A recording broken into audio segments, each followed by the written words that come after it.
తమిళనాడు ముఖ్యమంత్రి MK Stalin TDP అధినేత చంద్రబాబు నాయుడును కలిశారు. ఈ సందర్భంగా సార్వత్రిక ఎన్నికల్లో ఘన విజయం సాధించేందుకు బాబుకు శుభాకాంక్షలు తెలియజేశారు.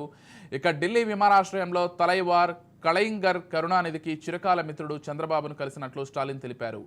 తమిళనాడు, ఆంధ్రప్రదేశ్ మధ్య సంబంధాలను బలోపేతం చేసేందుకు ప్రయత్నిస్తున్నామన్నారు. కేంద్రంలో ఆయన కీలక పాత్ర పోషిస్తారనే నమ్మకం ఉందన్నారు. దక్షిణాది రాష్ట్రాల కోసం పోరాడుతూ మన హక్కులను కాపాడతారని విశ్వసిస్తున్నట్లు చెప్పారు.